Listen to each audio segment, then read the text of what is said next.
안녕하세요. 코드 박사입니다. 오버피팅 설명하겠습니다. 오버피팅이 무엇인지 간단하게 개념을 알고 가겠습니다.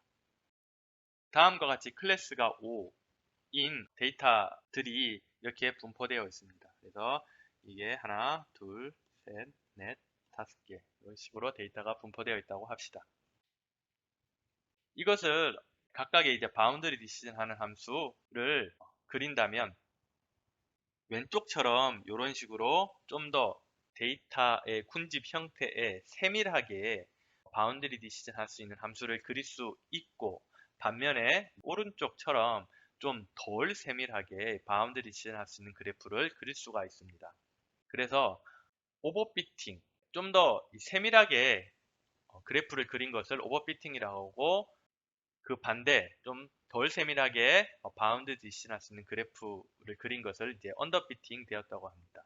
이 오버피팅과 언더피팅은 이 상대적인 개념입니다. 즉 어느 기준이 있어가지고 이거보다 높으면 오버피팅, 이거보다 낮으면 뭐 언더피팅 그런 게 아닙니다. 네, 이거에 비해서 즉 오른쪽에 비해서 왼쪽 그래프가 오버피팅 되었다고 말할 수 있는 거고요. 반대로 왼쪽 그래프에서 오른쪽 그래프가 언더피팅 되었다고 볼 수가 있는 것입니다. 오버피팅과 언더피팅은 어떤 상황에서 발생할까요? 다음과 같이 클래스가 5인 데이터들이 군집 형태로 이렇게 모여 있습니다. 네, 이것을 바운드 디시전 할 수 있는 어떤 그래프를 만들어낼 수가 있죠.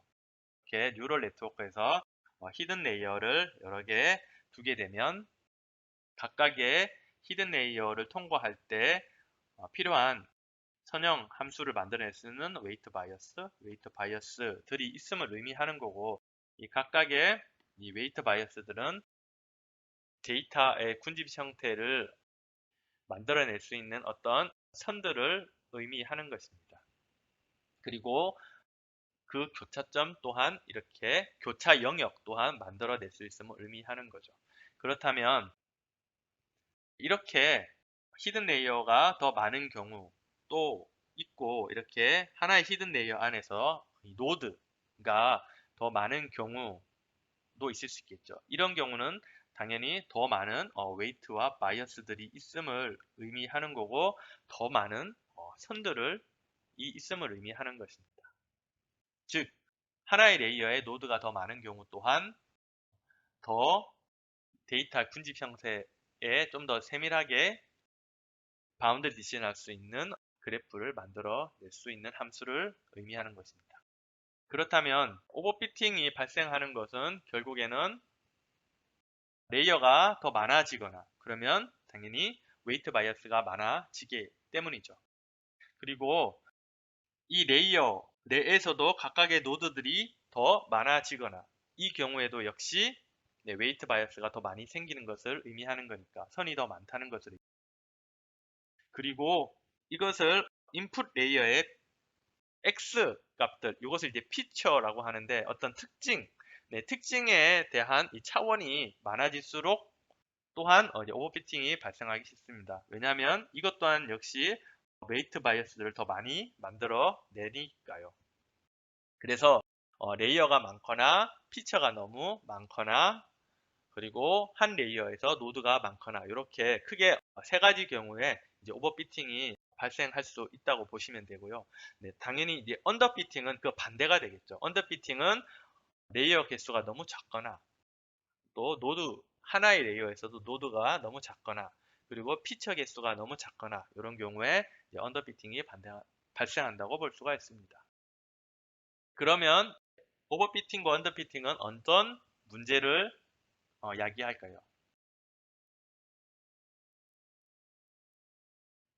다음과 같이 이제 멀티 클래시피케이션보다 좀 단순하게 문제를 접근해 봅시다. 이 바이너리 클래시피케이션만 가지고 한번 보도록 하겠습니다. 이렇게 파란색 점들이 이제 출력값이고, 그 바깥의 영역은 당연히 다 펄스들이 있다고 보시면 되겠죠.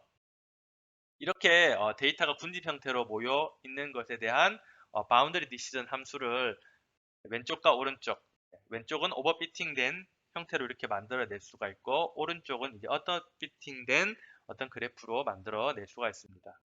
그런데 이것만 가지고 오버피팅, 언더피팅 되었다라고 말을 할 수가 없고요. 실제 오버피팅과 언더피팅 되었다고 판단하는 기준은 테스트 데이터. 실제 테스트 데이터가 어디에 위치하느냐에 따라 가지고, 즉 예측을 제대로 하느냐 못하느냐에 따라서 이 오버피팅과 언더피팅을 구분할 수가 있는데요. 만약에 여기 주황색 점이 있는 위치에 데이터, true라는 데이터가 있다고 한번 가정해 봅시다. 그러면 왼쪽에 오버피팅된 바운드리 디시전 그래프에는 이것은 실제로는 true인데 바운더리 바깥에 있기 때문에 펄스로 잘못 예측하죠. 반면에 이 언더피팅된 그래프에서는 바운더리 디시전 함수 내부에 있기 때문에 이 true로 올바르게 예측을 합니다. 그렇기 때문에 true라는 테스트 데이터가 이 위치에 있다고 한다면 왼쪽 게 오버피팅 된 거고, 오른쪽 거는 굿 피팅, 예측을 제대로 했기 때문에 이거는 언더피팅 된 게 아니라 제대로 피팅 되었다고 볼 수가 있습니다.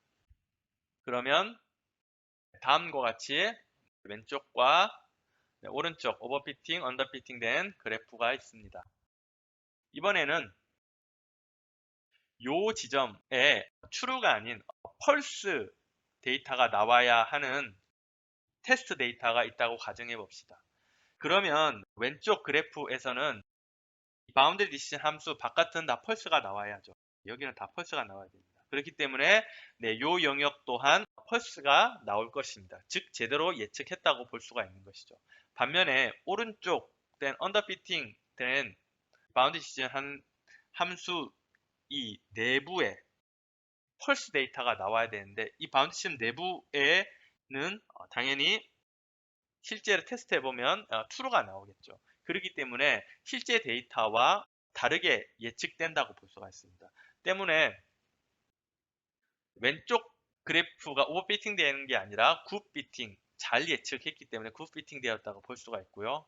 반면에 오른쪽은 저 영역에 펄스가 나와야 되는데 실제로 테스트 해보면 true가 나오기 때문에 이 언더피팅 되었다고 말할 수가 있습니다.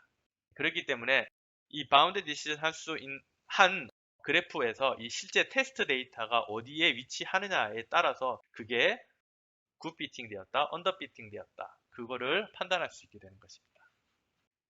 오버피팅과 언더피팅을 어떻게 해결할 수 있을까요?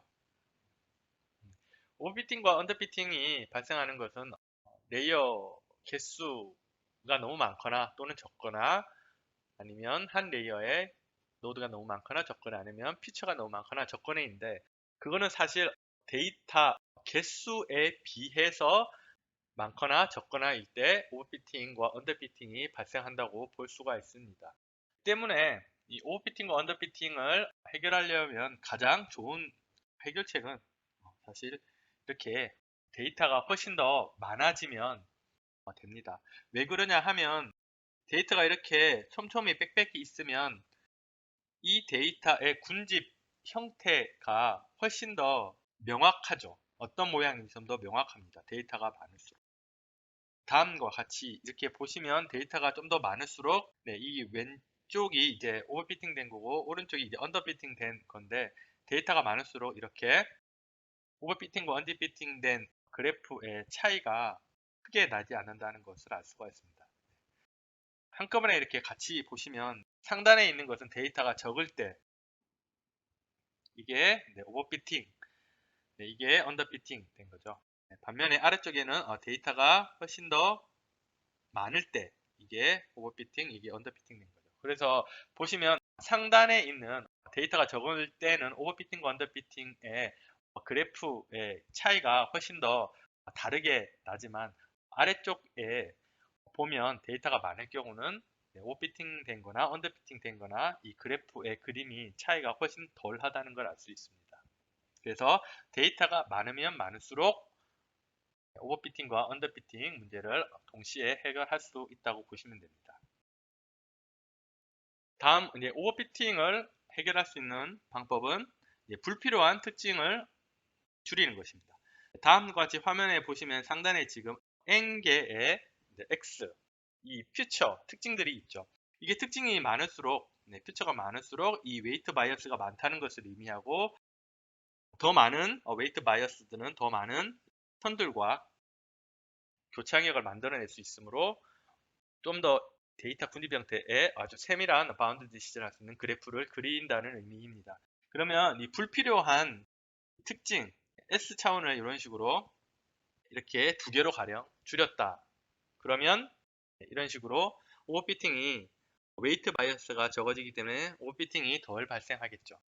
이게 무슨 의미냐 하면 가령 남자와 여자를 구분하는 딥러닝 알고리즘으로 학습하겠다라고 했을 때 이 특징 데이터, 즉 X에 대한 데이터들이 여러 개 있을 것입니다. 가령 첫 번째 X 차원은 수염이 있다 없다 그런 특징 데이터, 두 번째 차원은 치마를 입는다 아닙니다. 네, 이런 입력 데이터가 있을 겁니다. 그런데 이런 데이터들은 그것을 남자와 여자를 구분하는데 필요한 특징 데이터라고 볼 수가 있죠.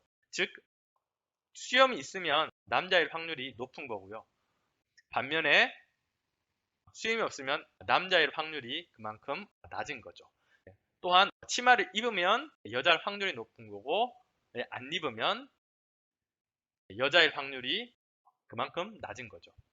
이렇듯 어떤 것을 구분하는데 이렇게 특징 데이터가 쓰이게 됩니다. 그런데 가령 혈액형 데이터가 있습니다. 그러면 이 혈액형 데이터가 남자와 여자를 구분할 수 있는 요소가 될까요? 남자가 A형이 많을 수 있고 여자는 B형이 많을 수 있을 수 있겠지만, 그렇다면 그 데이터는 남자와 여자를 구분하는 특징 데이터라고 볼 수 있습니다. 하지만 그렇지 않다면 혈액형은 남자와 여자고 구분할 수 없는 그런 특징 데이터라고 하면 그 특징 데이터가 있음으로 해가지고 그것을 가지고 학습을 하면 불필요한 어떤 웨이트 바이어스를 만들어내고 예측률을 떨어뜨리게 합니다. 그래서 프리 프로세서 과정에서 그런 이 클래시피케이션하고 좀 무관한 이 특징 데이터는 제거를 하시는 게 좋습니다. 지금까지 오버피팅, 언더피팅 설명드렸습니다. 감사합니다.